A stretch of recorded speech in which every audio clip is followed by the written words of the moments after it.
Freunde und herzlich willkommen zu einem neuen Video auf unserem Kanal. Es geht auch direkt spannend los, denn wir sind hier immer noch am Atlantikwall und wir wollen jetzt einen verstärkten Mannschaftsbunker erkunden. Ich glaube Regelbau 610 müsste das sein. Und dieser Regelbau, der hat auf jeden Fall hier noch ein paar schöne Details. Melanie hat sich hier schon ausgebreitet. Denn wir haben hier ein paar Räumlichkeiten, die sind richtig spannend. Also inventarmäßig ist hier nichts mehr drin. Aber, und wir kennen uns ja, wir sind ja hier so die kleinen Schriftexperten und sind ja immer Feuer und Flamme, wenn wir solche Sachen finden und suchen ja auch immer danach. Und schaut euch das mal an hier. Jetzt habe ich hier mal wieder Probleme, das ein bisschen zu lesen. Selten erntet Lob und Dank der brave Mann am Klappen. Oh, jetzt müsst ihr mir helfen.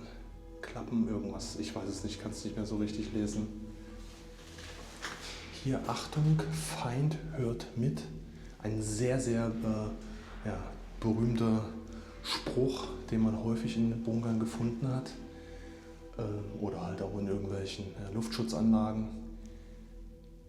Das ist auch sehr, sehr interessant. Aber hier wird irgendwas halt befestigt gewesen sein. Man kann das noch ein bisschen rudimentär erkennen. Auch ein paar Zeichnungen wurden hier. Hier ist auch noch was zu sehen. Nicht ärgern, sondern wundern. Nee, nicht ärgern, nur wundern. Also ich muss mich ein bisschen anstrengen. Ihr seht das, glaube ich, ein bisschen besser auf der Kamera. Bei mir ist es ein bisschen verwischt. Und hier ist ein Spinnnetz tatsächlich.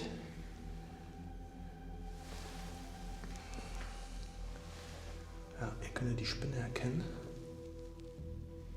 Das sind auch noch zwei Wörter, aber dann könnt ihr mir bestimmt gleich nochmal helfen in den Kommentaren. Das kann ich nicht sehr gut erkennen hier.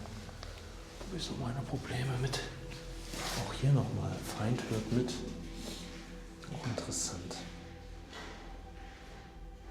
Aber das ist auch irgendwie eine andere Schriftart, ne? Also farblich ist das Ganze hier halt auch wieder abgesetzt.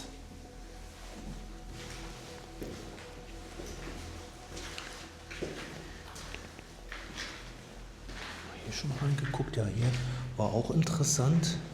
Hier sind nämlich so eine Zeichnungen an den Seiten, die kann ich auch nicht deuten.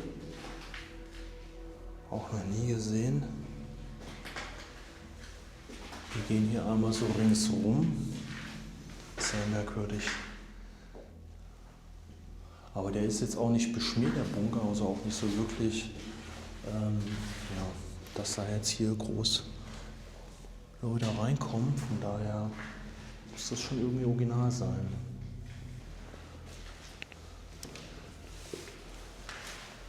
Ja, hier haben wir die Nahverteidigung.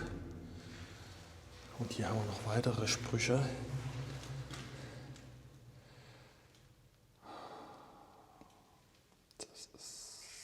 Ich halte es mal einfach so drauf. Also mir fällt das gerade schwer, das jetzt hier vor Ort zu entziffern. Mann kann ich noch lesen. Trotzdem. Mann, trotzdem. Was ist, wenn man trotzdem lacht? Ich kann es echt nicht lesen. Ich habe so eine Schwierigkeit hier, diese Schrift jetzt zu lesen. Dass dir das gelingt. Humor ist, wenn man trotzdem lacht. Jetzt, wo du sagst, erkenne ich es auch, ja. Aber ich habe solche Schwierigkeiten, das zu lesen. Das ist echt übel. Ist das andere Wort? Okay, ich versuch's. Wer ausgibt, hat mehr vom Leben, kann das sein? Oder wer angibt? Wer angibt, aber wieso wer angibt? Wenn ich angebe, habe ich mehr vom Leben? Ich weiß es auch nicht, ob es jetzt angibt oder ausgibt. Ja. Aber angibt. Ja, das ist. Angibt. Ja, okay. Also ihr seht, also da hapert es ein bisschen bei uns. Gerne einmal in die Kommentare schreiben, wenn ihr das jetzt besser identifizieren konntet oder ihr die Sprüche grundsätzlich auch kennt. Es ist auch wieder alles hauchdünn. Und wie gesagt, die Kamera, wenn ich es jetzt hier auf der Kamera lese, ist es auch angibt. Da gelingt mir das besser als hier vor Ort. Ja, krass. Ja, auf jeden Fall hat man den Bunker hier mal gereinigt, weil der ist schon sehr, sehr sauber. Kann vielleicht sein, dass man den hin und wieder auch mal zeigt. Hier hat man noch die Holz, ja, das ist jetzt nicht, also diese Holzeinlagen, die hat man im Prinzip drin, oder drin gelassen, sagen wir es mal so.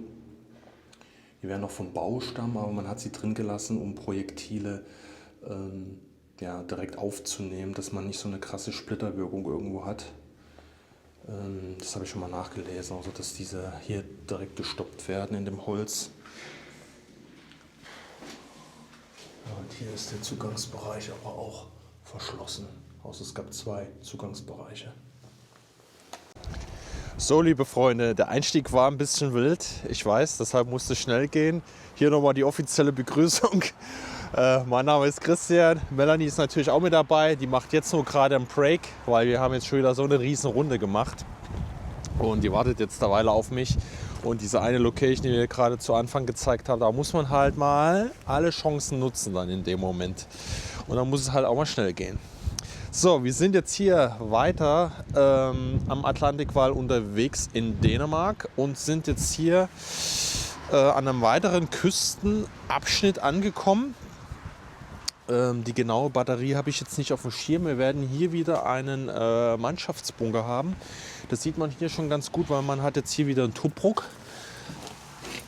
So, oh, der ist auch, glaube ich, zu. Da brauche ich aber jetzt mal meine Taschenlampe. Und wir haben hier 2 Mannschaftseingänge. Hier ist noch mal eine Taschenlampe, dann nehmen wir die.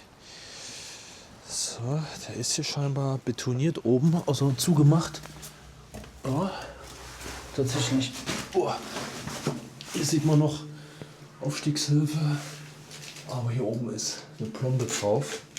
Also, das ist leider nicht mehr offen, aber Das haben wir ja jetzt schon x-mal gesehen. Wir gucken hier mal rein. Was ganz interessant ist, ist hier so ja, der Beton an sich hier. Das sieht irgendwie so aus, als ob das hier so ein bisschen wie Steinimitat hier ist. Also sieht ganz, ganz komisch aus. Kann aber auch sein, dass der hier schon ordentlich gelitten hat und das dem Meer geschuldet ist, weil hier hinten haben wir einmal, wir sind jetzt praktisch in so einer Art Streifen hier. Auf der einen Seite ist Küste, auf der anderen Seite auch. Und ja, hier Belüftung, das ist halt auch alles schon total irgendwie verkalkt. Und jetzt gehen wir hier mal rein. Ich habe mir extra auch wieder die Gummistiefel angezogen. Hier ist auch ein Haufen Glas. Oh, ich glaube, hier haben wir keine Chance, Leute. Hätte ich Warthose gebraucht. Scheiße. Oh, die Tür. Alter Schwede, guckt euch mal die Tür an, bitte. Guckt euch mal die Tür an. Hier guckt irgendwie ein Stromkabel oder irgendwas raus. Ja, ein Stromkabel. Aber das ist hier, glaube ich, so hoch. Hier unten. Was ist denn hier überhaupt drin? Ich will nicht wieder den einen Move machen, den ich schon in Norwegen gemacht habe, wo ich dann weg war und Stiefel waren full. Aber wir können vielleicht hier mal reingucken. Wir haben hier wieder die Holz. Ich muss erstmal hier irgendwie ein bisschen. Nicht, dass ich jetzt hier irgendwo wegrutsche und dann habe ich jetzt wieder gleich so eine Drecksbrühe im Stiefel. Ja, wir haben jetzt hier wieder die Holzverkleidung, die man drin gelassen hat. Wie gesagt, um Projektile entsprechend abzufangen, hat man das auch drin gelassen. Und hier hinten, oh, das sieht aus, als ob es da Boden wäre, aber das ist irgendeine Brühe da. Seht ihr das? Also der ist komplett voll. Hier müsste ich mit Warthose rein. Habe ich auch im Auto, aber ich glaube, wir kriegen diese Tür auch hier nicht auf. Oder was meint ihr? Also die sieht ja sowas von verspackt aus. Das ist wieder so. Nee, das ist alles, ich komme hier nicht weiter. Aber die werde ich niemals aufkriegen, diese Tür. Das sehe ich doch hier schon an den Rändern hier. Das ist alles dicht. Naja, wir haben ja noch einen zweiten Eingang. Mal gucken, ob der irgendwie was zeigt.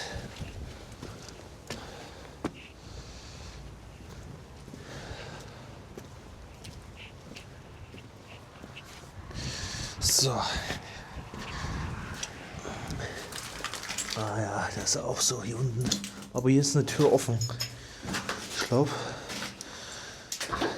Ja. Hier haben wir wieder dasselbe Bild.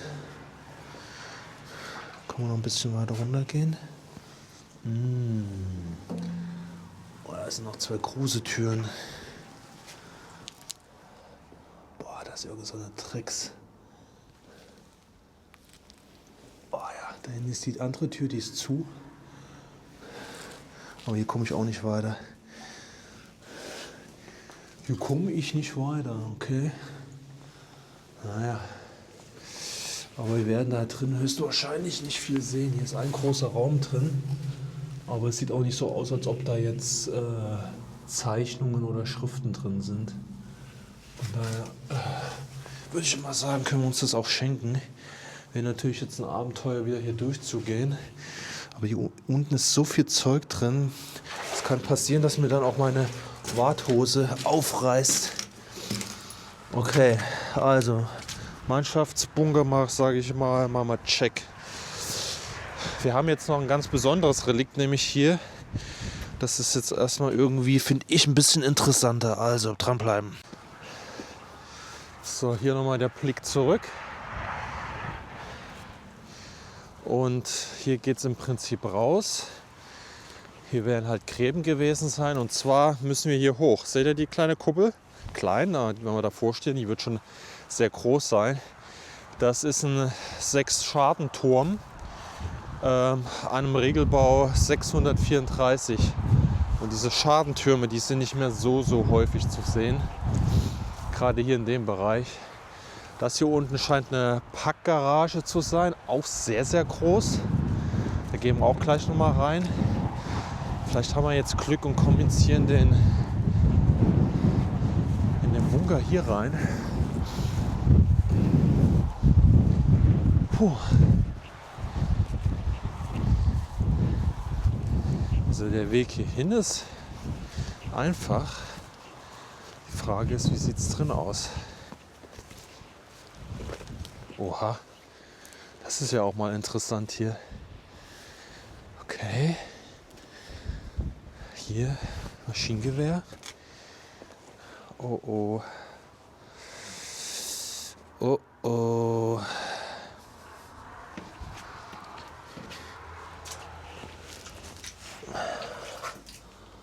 Mein Gott, ey, warum ist denn hier so viel Wasser?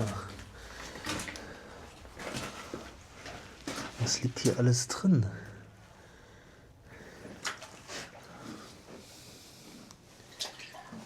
Ist ja noch nie wieder ein Problem hier, sonst muss ich echt gleich noch die Warthose holen. Aber schaut euch mal bitte diese Türen hier an.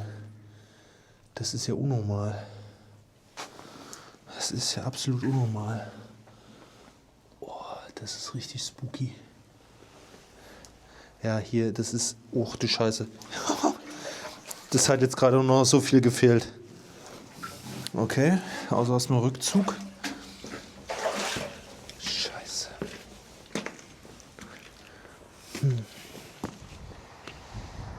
Wie machen wir es?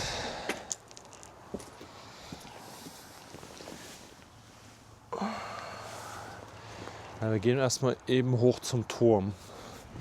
Schade, weil hier würde ich gerne rein. Aber ohne Warthose muss ich jetzt gleich noch mal eben zurücklaufen. Mist. So, hier ist das gute Ding. Das gute Stück. Ein riesen Klopper. Wie gesagt, ein 6-Schartenturm wegen den Öffnungen hier. Ein richtiger Koloss.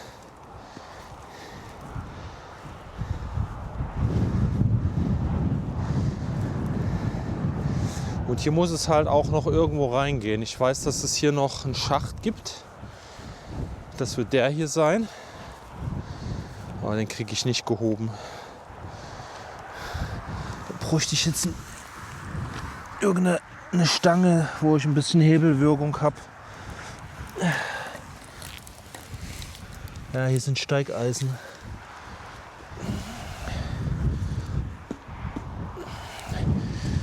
Also ich kann es mal probieren. Keine Chance, ist unsinnig. Ich brauche hier irgendwas zum Hebeln. Okay, Leute.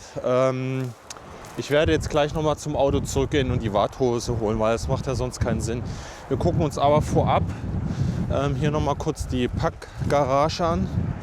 Weil das bedeutet ja, so geht jetzt normal auch da überhaupt niemand rein. Bei dem Wasserstand, das wird wahrscheinlich kontinuierlich so drin aussehen. Ich habe mal Fotos gesehen, da hat man das nämlich ausgepumpt. Und ich dachte jetzt, dass dieser Zustand noch so wäre. Weil gerade die Türen und so weiter, das sieht man jetzt hier im Atlantikfall auch nur noch sehr, sehr selten. Außer man hat einen reinen Museumsbunker.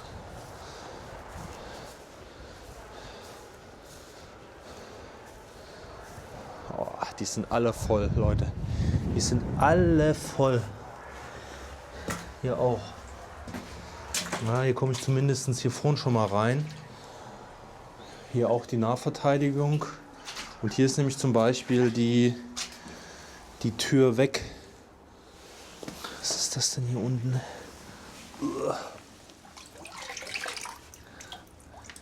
Eine uralte, ja, keine Ahnung, irgendwie für einen Rasierer oder irgendwas. Also hier haben sie schon die Möglichkeit genutzt, ihren Quatsch hier zu entsorgen, ihren ganzen Müll hier. Aber hier kommen wir erstmal so rein.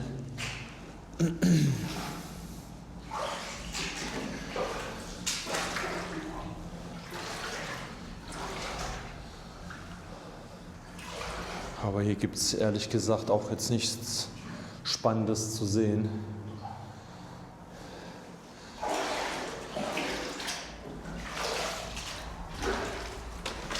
Okay, gut. Und hier sieht es wahrscheinlich ähnlich aus. Also das muss wie gesagt eine Packgarage gewesen sein. Soweit liegen mir diese Informationen vor. Und dann war hier draußen nämlich noch so eine große Tür. Konnte man die nämlich hier rausfahren. Auch nicht schlecht, aber ist auch gewaltig. Ist riesig, das Ding hier. Hier geht es wahrscheinlich wieder zum Tobruk hoch. Ja, hier ist wieder ein Tobruk. Haben sie nicht zugemacht hier oben. Gut. Alles klar. Ja, ich werde mir jetzt, wie gesagt, nochmal die Warthose holen. Hilft dir nichts. Scheiße. So, Leute. Da. Nehmt am besten immer alles mit. Ich sag's euch. Sonst hättet ihr hier das schon wieder nicht mehr angucken können. Ne? Das ist halt das Problem. Und ich habe so das Gefühl, dass es auf dieser Tour ziemlich wasserlastig wird. Scheiße. So, meine Warthose hält hoffentlich. Die habe ich, seitdem ich sie bestellt habe. Also ich habe nur eine Warthose. Grüße gehen an Andy raus, der schon 2 zerstört hat. Den musste ich mir jetzt einfach noch mal erlauben. So, aber jetzt, bevor ich mich hier zu früh freue, muss ich erstmal genau gucken, was wir hier Feines hier unten haben. Was mir womöglich meine Warthose noch aufschlitzt. Oh, guckt euch mal bitte die Tür an, ey. Das ist so krass. Oh, die ist ja wie gesagt vollkommen zugespackt. Mal diesen Holzklotz hier weg. Oh. Junge. Und deshalb existieren diese Türen hier nämlich auch noch. Weil hier haben sie nämlich immer schön am Atlantikwall geräubert. Und wie gesagt, das Objekt war nämlich mal komplett. Das Wasser haben sie komplett rausgezogen, ausgepumpt. Und diese Bilder habe ich nämlich noch so vor Augen. Oh. Auf jeden Fall ist es ganz klar hier unten. Kein weiterer Müll. Ui. Wir müssen irgendwie zu den Schadentoren kommen, Leute. Das ist ganz, ganz wichtig. Ich vermute mal, dass die den halt auch, dass der immer unter Wasser ist, dass die den ausgepumpt haben, um eventuell noch irgendwelche Relikte zu finden. Davon gehe ich mal schwer aus. Sonst macht man sich den Aufwand nicht. Oder man will den museal irgendwie aufbereiten. Schaut mal hier sieht man nämlich auch noch Starkstromkabel, was von hier oben durchging. Ich gucke trotzdem mal nach unten. Hier ist noch irgendwie so ein Werkbänkchen oder ein Rest von irgendeiner Kiste drin. Wie gesagt, Regelbau 634 ist das mit angegliederten 6 Schadenturm. Und hier, das sieht auch komisch aus, dieser Durchschlupf. Ist das jetzt hier ein Notausstieg? Oder kommen wir jetzt hier schon in den... Oh, hier liegt ein Rattenschädel. Oh.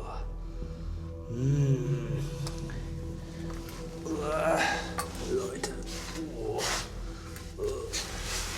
Also bitte. Oh, ich sehe hier überall so kleine Mini-Skelette drin. Oh, Gott sei Dank habe ich Handschuhe an. Hier sind überall so kleine abgenagte Mäuseleichen. Oh. Ich glaube, das muss der... Ja, das ist dieser... Wenn man nach oben guckt, dann kommt ein bisschen Licht rein. Das ist der Notausstieg, wo ich vorhin meine. Da müsste man auch zum Turm kommen. Das ist wirklich eine ganz üble Nummer hier. Ja, ich hoffe, wir kommen zu dem Turm.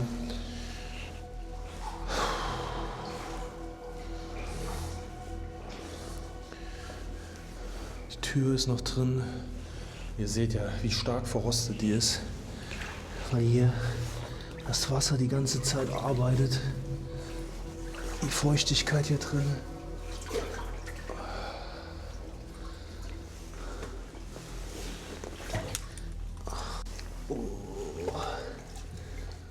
Bitte lass es uns schaffen, jetzt zu dem Turm zu kommen, ey. Sonst gehe ich vollkommen crash out hier. Oh nein, eine rostige Stange versperrt mir den Weg.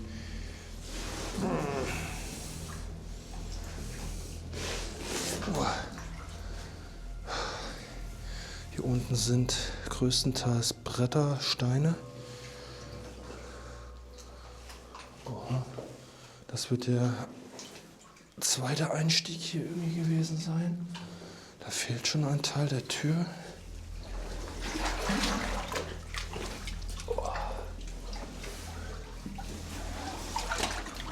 Nee, das ist hier der Bereich für das Maschinengewehr hier. Das konnte man separat abriegeln. Okay. Oh, ich sehe da eine Leiter, Leute. Ich sehe eine Leiter. Das Problem ist, jetzt wird es gleich so trüb, wenn ich jetzt hier das nächste Mal vorbeilaufe, dass ich nicht sehe, wo ich hinlaufe.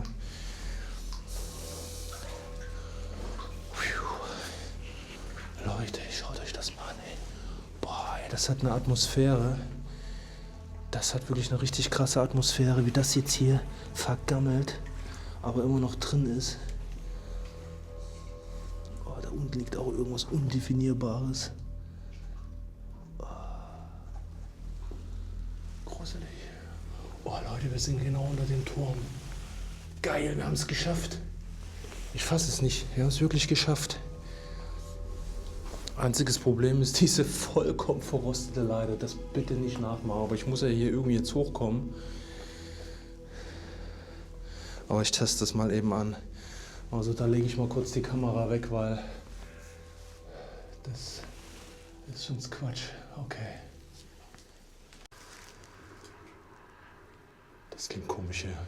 Ich habe es geschafft. Ich habe eine Ebene ausgelassen, weil die ist komplett zerfressen. Das seht ihr nicht, das ist komplett Metall. Und auch die Leiter ist schon mit Vorsicht zu genießen. Und hier oben sieht es jetzt auch nicht wirklich besser aus. Ich drücke mich so nach hinten weg, in der Hoffnung, dass mir da nichts passiert. Aber ja, macht die Scheiße auf jeden Fall nicht nach. Ne? Das ist Quatsch. So, okay, hier kann ich mich abhocken. Schaut euch das mal an, wie das hier konstruiert wurde. Da habt ihr solche richtig massiven Klappen, die einfach dann in diese Löcher buxiert wurden. Die sind richtig stark. Ist ja klar, wenn jetzt hier irgendwie drauf geschossen wurde. Irgendwie habe ich das Gefühl, dass ich trotzdem hier so ein paar Durchschläge oder sowas sehe. Kann aber auch spinnen. Das ist farblich auch so ein bisschen abgehoben. Da steht auch eine 6 da oben. Und dann habt ihr hier auch verschiedene Farben. Ja, und dann wurde das hier so durchgegeben, ne? Aus welcher Richtung das Ganze. Ich weiß jetzt auch nicht, nee. Wir bewegen, nee, Quatsch, das ist Quatsch. Ich dachte gerade irgendwie, dass man noch irgendwas hier bewegen kann, aber ja. Hier wird höchstwahrscheinlich dann, da bin ich mir jetzt auch nicht sicher, aber vom Platz her entweder wieder so eine kleine Kanone aus ein kleineres Kaliber oder Maschinengewehr, ne? Was anderes sehe ich jetzt hier aktuell nicht. Also ich versuche jetzt hier noch, klingt zumindest erstmal stabil, mich hier aufzurichten, mich hier am Rand festzuhalten.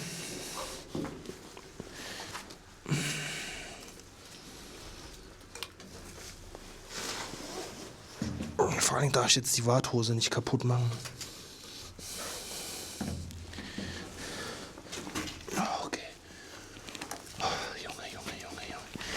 Das ist wieder Kameraführung vom Feinsten, aber so ist es halt, ne?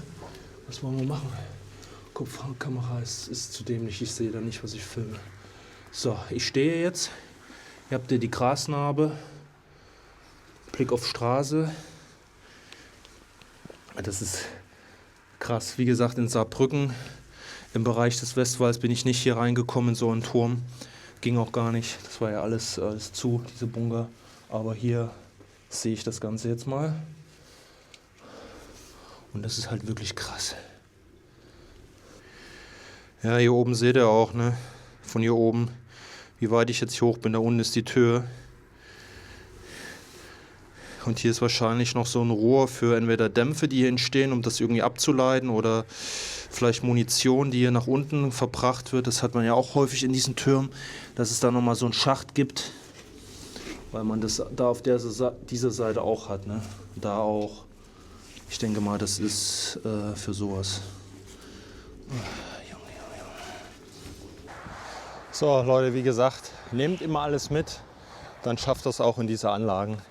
Der Mannschaftsbunker, der ist unspektakulär, da liegt auch nur ein Haufen Müll drin und das Wasser ist richtig durchsetzt einfach mit irgendwelchen komischen Sachen. Da gehe ich jetzt mit der Warthose nicht rein. Da haben wir aber, glaube ich, nichts verpasst. Trotzdem war es ein richtig cooles Video, denke ich einfach mal so, weil diesen 6-Schartenturm in diesem Zustand, mit dieser Kulisse da drin, das hat man, glaube ich, auch nicht oft. Schreibt uns gerne in die Kommentare, wie ihr das gefunden habt, ob ihr sowas Ähnliches auch schon mal besucht habt. Wenn ja, würde uns das natürlich interessieren. Dann könnt ihr uns gerne dazu mal was schreiben. Und ansonsten würde ich sagen, Abo, Like ist gerne gesehen. Und dann würde ich sagen, wir sehen uns im nächsten Video. Also macht's gut.